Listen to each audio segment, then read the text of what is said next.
Olá, seja bem-vindo a mais um fórum. Antes do papel moeda, o homem usava um regime monetário metálico. Em outras palavras, o dinheiro era forjado em moedas feitas de minerais. Assim se realizavam compra e venda na Grécia Antiga, por exemplo, 600 anos antes de Cristo. Estavam em alta a prata e o ouro, e ainda estão, 26 séculos depois. Se a moeda para comercialização mudou, o meio onde estão essas riquezas não. A garimpagem ainda é a forma mais eficaz de se conseguir metais desejados pelo homem. Essa atividade no Brasil é o tema do programa de hoje. A autorização para explorar uma área de garimpo exige que o interessado recorra ao Departamento Nacional de Produção Mineral. É o órgão do governo federal que cuida do assunto. A permissão de lavra garimpeira só é concedida depois de licença ambiental e de confirmação de que não há outros pedidos para a mesma área. A autorização é válida por 5 anos e pode ser renovada por mais 5. Além disso, a lavra garimpeira não pode ter mais de 50 hectares nem estar em terra indígena. Quem está aqui para falar sobre este assunto é Frederico Munir Machado, procurador federal, e também Walter Arcoverde, diretor de fiscalização minerária do Departamento Nacional de Produção Mineral. Muito bem-vindos, né? Obrigado pela presença aqui no fórum. E eu começo perguntando, Walter, qual a diferença entre garimpo e mineração? Paulo, mineração é uma atividade intensiva em tecnologia, desde o início da pesquisa mineral para a identificação da jazida até o fechamento da mina. O garimpo é uma atividade empírica. Ambas procuram encontrar elementos úteis ou compostos minerais úteis para a sociedade. Agora, o garimpo ele só se dá nas áreas de ambiente geológico em que há uma facilidade de extração desse elemento, desse composto mineral, sem uma pesquisa mineral efetiva. Então, essa é a grande diferença. O garimpo tem uma história rica, né, no Brasil. O garimpo ele surgiu no século XVIII com Diamantina. Nós chegamos a ser o maior produtor mundial de diamantes naquela época, produção de diamantes em Diamantina, né? Depois vem as cidades que surgiram com a descoberta de ouros, né? Vila Rica, hoje Ouro Preto, Paracatu, aqui perto, né, em Minas Gerais, ambas em Minas Gerais. Pirinópolis também tivemos garimpos aqui perto.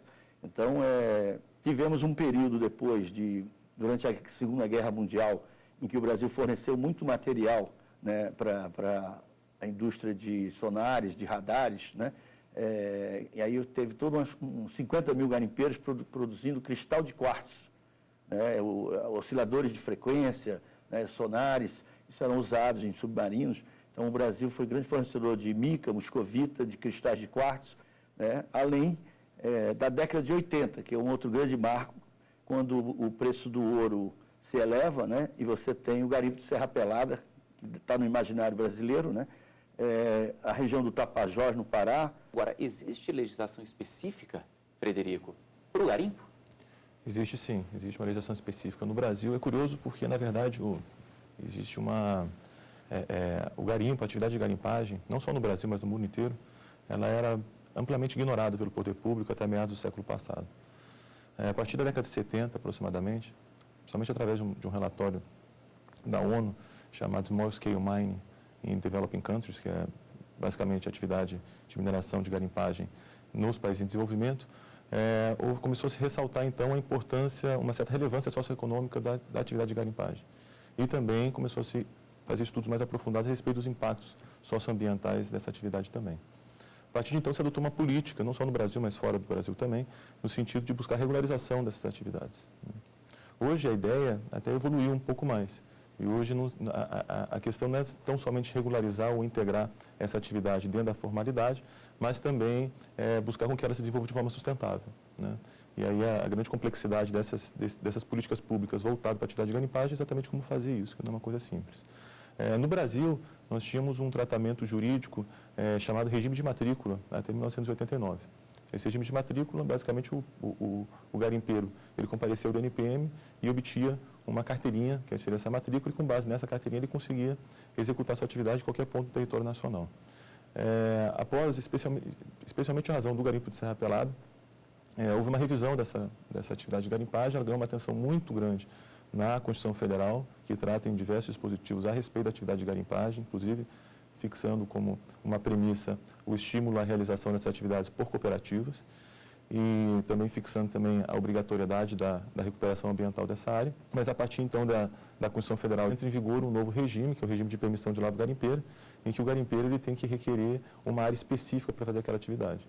Isso, sem dúvida, representou um grande salto na fiscalização dessas atividades. Isso que eu perguntaria, foi uma evolução então? Foi uma evolução, sim. É lógico que existe muito aprimoramento a ser feito ainda, mas evidentemente que a lei da permissão de lavra garimpeira foi um salto no que se refere à regulação dessa atividade.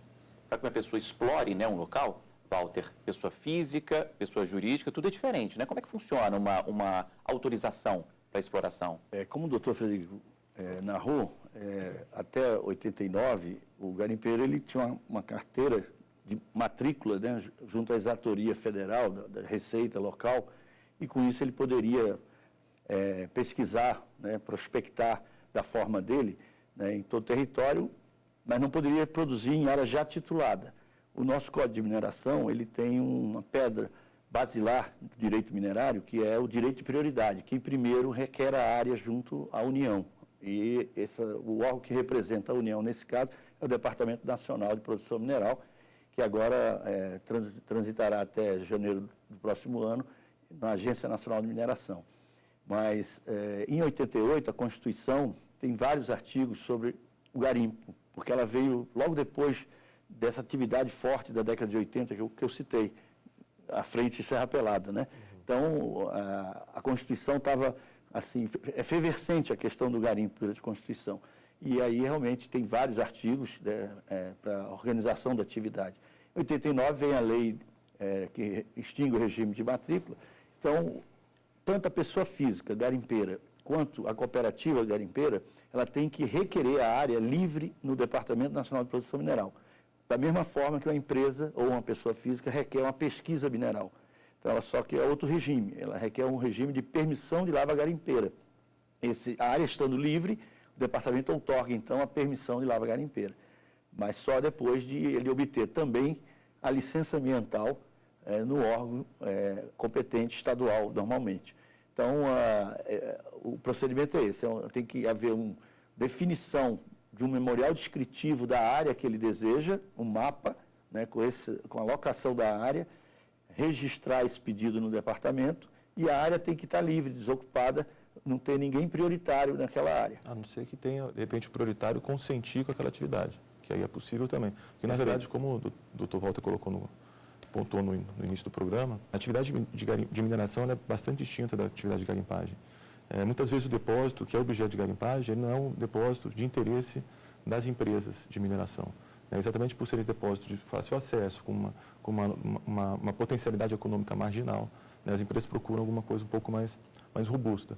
Então, na verdade, ao contrário do que se pode imaginar, a atividade de garimpagem ela pode ser muito bem conciliada com uma atividade de mineração de grande porte. A gente tem vários exemplos disso pelo mundo. Então, na verdade, são atividades que se complementam, não necessariamente competem entre si, né? Além disso, também acho que é importante mencionar, que o garimpo também, muitas vezes, ele é a primeira manifestação de atividade econômica numa determinada área com potencial mineral. Alguns depósitos de diamantes foram descobertos a partir de atividade de garimpagem. Posteriormente, estudos geológicos foram aprofundados por essas empresas de mineração e encontraram, então, depósitos mais complexos, mais específicos para uma atividade de mineração de médio ou grande porte. Mesmo que o mineral esteja ali no terreno de uma pessoa, de um fazendeiro ou de um proprietário ali da terra, ele tem que pedir autorização? Também tem que pedir autorização, Paulo, porque no Brasil, desde a década de 30 do século passado, vigora o que a gente costuma chamar de princípio da dualidade da propriedade. Ou seja, a propriedade da superfície ela é distinta da propriedade do recurso mineral. A propriedade da superfície é propriedade muitas vezes privada, né, de pessoas físicas e jurídicas, e a propriedade mineral é da União. Isso está previsto na Constituição Federal. Então, qualquer pessoa, na verdade, pode requerer, ainda que não seja proprietária do solo, ela pode requerer essa área do NPM para executar atividade de pesquisa mineral ou mesmo atividade de garimpagem. E nesse aspecto, ela tem uma prerrogativa de ingressar nessas áreas. O proprietário do solo, muitas vezes, é obrigado a suportar aquela atividade, evidentemente, mediante pagamento de indenizações, de renda pela ocupação, etc. E numa fase de extração mineral e comercialização do minério, o proprietário do solo ele tem direito também a fazer uma parte uma participação desses resultados, né? Eu vou pedir um tempinho aqui para os dois, a gente vai para o intervalo e volta daqui a pouquinho para falar mais sobre garimpo aqui no Fórum. Até já!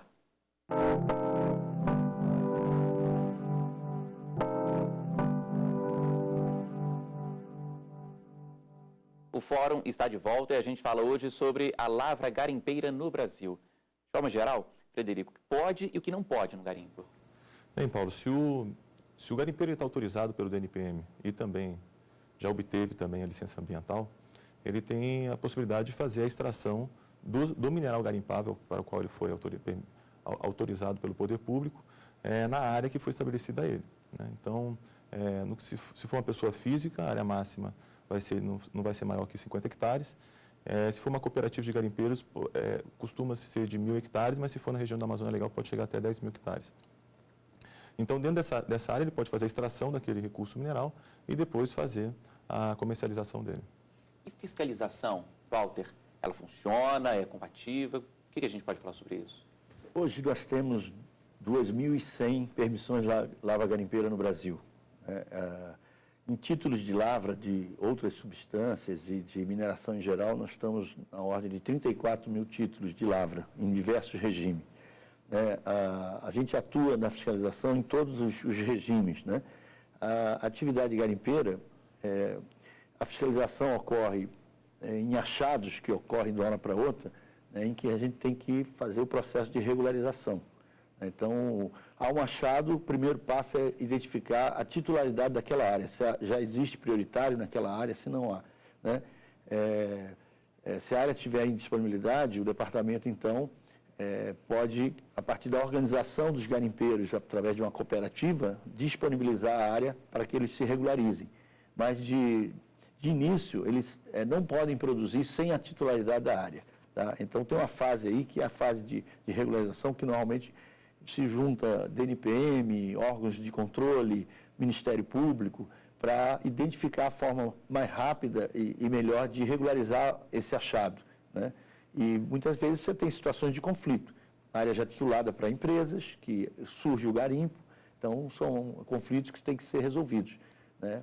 Então, não pode extrair sem título, esse é o primeiro ponto.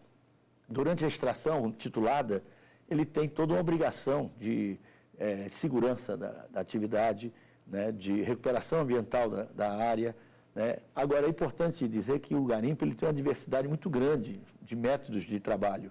Você tem desde o garimpeiro manual, que usa bateia, né, no diamante, né, no ouro de pequeno volume, até atividades com maquinário, né? Na região amazônica, no Pará, você tem já um garimpo com retroescavadeiras, né? Uma atividade maior, mesmo sendo uma permissão de lavra garimpeira. Agora, o importante, um exemplo bom é Juína, no Mato Grosso. Você tem a extração de diamante a 5 metros de profundidade no cascalho e depois aquela área ela é recuperada, né? Fechada para uma nova atividade, por exemplo, para a agropecuária, né? Então, tem exemplos de Peixoto Azevedo, no Mato Grosso, onde cooperativas estão se organizando junto à Organização das Cooperativas Brasileiras, a OCB, e esse é um caminho mais importante hoje, né, doutor Frederico, é o pessoal se organizar, ter assessoria técnica, assessoria jurídica, conhecer a legislação, né, para não criar o conflito. Então, tem exemplos inovadores, como em Peixoto Azevedo, no Mato Grosso, cooperativas que estão vinculadas à OCB. Então, a governança das cooperativas é o grande desafio, né? A governança delas, suas diretorias, o método de trabalho, né? Eles têm responsabilidades semelhantes ao da mineração, né? Então, esse é o desafio, é que haja uma estrutura de governança muito melhor do que existe hoje. Essa questão da fiscalização, só para complementar a resposta, tem dois aspectos importantes. Primeiro, a questão do cooperativismo, que acho que foi muito bem ressaltado pelo Dr. Walter. Isso por imposição legal, constitucional, na verdade, a Constituição estabelece a preferência pela atividade garimpeira na forma de cooperativa, até pela facilidade de fazer essa fiscalização, né? Um garimpo, às vezes, você pode ter aí milhares de pessoas, né? Você não tem como outorgar uma permissão de lavra garimpeira para cada uma. Então, o ideal é que realmente exista uma cooperativa e que eles tenham uma representatividade daquele grupo, inclusive para poder financiar os planos de recuperação de áreas degradadas, todos aqueles requisitos legais para executar a atividade. Um outro ponto importante também é a questão do combate a essas atividades ilegais. Ao contrário do que se faz, em geral, com relação às atividades ilegais de empresas de mineração, no que se refere ao garimpo, nem sempre a retirada ou a interrupção dessas atividades seja o caminho mais adequado. Então, na verdade, o que o poder público busca nessas áreas é muito mais obter a regularização, né, e orientar a melhor forma de execução daquelas atividades do que exatamente buscar a repressão e a retirada daqueles garimpeiros. Como se fosse um acordo, né? Exatamente, é um processo de regularização, né? Lógico que o DNPM sempre envolve o órgão ambiental, envolve o Ministério Público, né? Todas as instituições envolvidas, elas entram nesse processo de regularização. Né? Eu queria falar sobre um caso específico, né? Centro-Sé, uma cidade na Bahia, que agora houve um boom aí do garimpo. Lá já há regularização, há permissão ou não? Ainda não. O DNPM promoveu reunião com o Ministério Público, com a Polícia Federal, com o IBAMA, com o Serviço Geológico. O Ministério Público está chamando uma audiência pública, né, em Centro-Sé, visando exatamente essa regularização. Os garimpeiros já foram notificados, foram emitidos autos de paralisação pelo departamento, né, e foram orientados a que só pode trabalhar depois da titularidade. Né? E, então, em função disso, eles estão se organizando em cooperativas. O que se descobriu lá, Walter? Lá é o cristal de quartzo roxo, que a gente chama de ametista. É uma pedra preciosa usada na indústria de joias. Né? Então, quantas pessoas estão lá? Qual é o cenário lá? 3.000 pessoas estão trabalhando e escavando a serra. E outras 4.000, mais ou menos em torno de 4.000, estão em volta do garimpo em atividades de comércio, né? de apoio. Né? Então, realmente foi uma coisa assim inusitada, né? Esse achado. E no momento em que a região passava uma dificuldade muito grande de seca, né? O açude lá perto de Sobradinho estava assim já num nível bem baixo, né? E aquilo afeta todas as atividades agrícolas na região. Então houve uma migração da população para lá. Outras regiões que já produzem organizadamente em cooperativas também migraram para lá. Né? Então está nesse processo de regularização, tá certo? Temos solicitado aos órgãos de controle que atuem também na parte para evitar a comercialização, né? Compradores ilegais adquirirem esse minério, porque isso também é uma atividade que é um bem da União e que aí você tem uma usurpação do bem da União quando ele compra, não só quem produz, mas também quem compra. Isso é ilegal, né? A exploração e a compra. A compra. Então, o comprador que está lá atuando, ele está ilegal.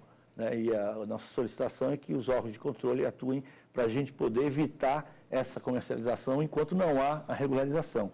Mas é difícil, né? E o processo está se deslocando e essa audiência vai, eu creio, o DNPM vai colocar as áreas em disponibilidade, né, para permissões de lava garimpeira. Frederico, o que você falava, né? De chegar, o poder público chegar, instalar, conversar com as pessoas, tentar um acordo ali. Exatamente. Quer dizer, o foco é a regularização, evidentemente que há o combate à exploração ilegal, né? Especialmente se for oferecer riscos à saúde ou à vida humana ou ao meio ambiente. Então, mas é um trabalho um pouco diferenciado quando a gente trata de garimpo, é diferenciado do trabalho de fiscalização de lava ilegal que se faz, em geral, em áreas controladas por algum tipo de empresa ou áreas que fazem exploração que não sejam classificadas como uma atividade de garimpagem. Como é que se fiscaliza isso, Walter? Como é que sabe quantas pessoas estão ali, que essa situação é ilegal, que tem gente comprando, vendendo? É formada uma mini cidade ali perto, né? Com comércio, com segurança. Através de vistorias em loco, né? A equipe, normalmente a gente vai com apoio também de agentes de polícia, né? Para a região. E agora, nesse caso específico de Centro-Sé, nós fomos com drones, né? Com vantes, fazer o imageamento da região. Através dessas imagens, dessas fotos, a gente consegue perceber a quantidade de pessoas, a quantidade de atividade de escavações já existentes. E na audiência pública isso será mostrado, né? Como uma forma de saber como regularizar, né? Outra obrigação importante a ser dita para o garimpo, o titulado, o legalizado, é a compensação financeira pela exploração dos recursos minerais. Né? As empresas, vou dar um exemplo no caso do ouro, as empresas pagavam 1%, né, do faturamento líquido na produção de ouro. O garimpeiro, quem paga a CEFEM, é o primeiro adquirente do ouro, né? E ele pagava 0,2%. Né? No diamante também, 0,2%, quando é permissão de lavra garimpeira. Agora, houve essa mudança legal, né? Vai passar a pagar, no caso do ouro, 2%, no caso do diamante, 3%, enquanto o garimpo continuou como o primeiro adquirente da pedra ou do ouro, pagando 0,2% de compensação financeira pela exploração dos recursos minerais, que é o royalty da mineração, a CEFEM. Então, ele também, a atividade de PLG, ela tem uma alíquota menor, mas tem que haver o recolhimento da CEFEM daquela área que produziu. Agora, nesse caso, não mudou para o garimpeiro, mudou para a mineração ou mudou para os dois? Exatamente, não mudou para o garimpeiro, mudou para a mineração. A gente está terminando aqui, está chegando no finalzinho do programa. Qual é o recado que fica, Frederico, em relação ao garimpo no Brasil? Eu acho que o importante é a gente desconstituir alguns preconceitos, né? Existe um preconceito muito grande com relação à atividade de garimpo. A atividade de garimpo hoje ela é reconhecidamente uma atividade importante, né? Que ela tem seus benefícios, né? Uma atividade que é executada especialmente a população de baixa renda, né? Com pouca escolaridade, então tem poucas opções de trabalho. As alternativas possíveis para essa camada da população são alternativas que não são muito atrativas do ponto de vista econômico. E ela está muito vinculada, seja a aspectos positivos, como essa questão da geração de riqueza, e não só para o garimpeiro, mas também para essas pessoas que estão envolvidas no garimpo. Hoje estima-se que existam aproximadamente 30 milhões de garimpeiros no mundo e mais de 100 milhões dependentes dessa atividade. Então, quer dizer, ela gera algum tipo de riqueza, uma riqueza que fica, na verdade, na região do garimpo, que geralmente são regiões muito pobres. Mas, por outro lado, também existe uma série de impactos negativos associados a essa atividade. Então, o grande desafio do poder público é adotar políticas, né, que não é uma política mineral específica para garimpo, mas uma política muito mais ampla, envolvendo muitos outros órgãos, quer dizer, além do DNPM, órgãos ambientais, órgãos de fomento, né, que você precisa desenvolver uma linha de financiamento para essas atividades, para que eles possam atuar de forma sustentável. Né? Então, tem uma série de cartilhas, de orientações para esses garimpeiros. Então, é um trabalho muito mais amplo do que exatamente um trabalho de simplesmente regularizar ou legalizar essas atividades. Né? Você tem que fazer realmente uma política específica para essas atividades. Você, Walter? No momento, a gente está percebendo uma conjuntura de aumento do garimpo. Né? A taxa de câmbio pesa nisso. Você tem produção, custo em real e venda em dólar, né? Então, isso facilita a atividade. O desemprego também empurra as populações para o garimpo. Então, no momento, a gente está preocupado, né, com o crescimento do garimpo e preocupado também porque, como o doutor Frederico falou, a gente busca a governança e a organização, mas existem desvios de conduta, né? Existem alguns tipos de atividades que em vez de ser esse garimpo todo legalizado, todo organizado, ele acaba fazendo atividades ilegais. Então, é um desafio muito grande. O caminho é a busca da formalização, mas para essa formalização, muitas vezes, a gente tem que lançar mão de uma atividade, muitas vezes, coercitiva, né, de paralisação de atividade para a formalização. Walter, obrigado pela presença aqui no Fórum. Nós que agradecemos, o Departamento Nacional de Produção agradece esse convite muito relevante. Frederico, muito obrigado também. Muito obrigado. Bom, e muito obrigado a você também que assistiu ao Fórum. Para rever este nosso programa, acesse aí tvjustiça.jus.br. Para falar com a gente, mande um e-mail. O endereço é forum@stf.jus.br. Um abraço e até a próxima.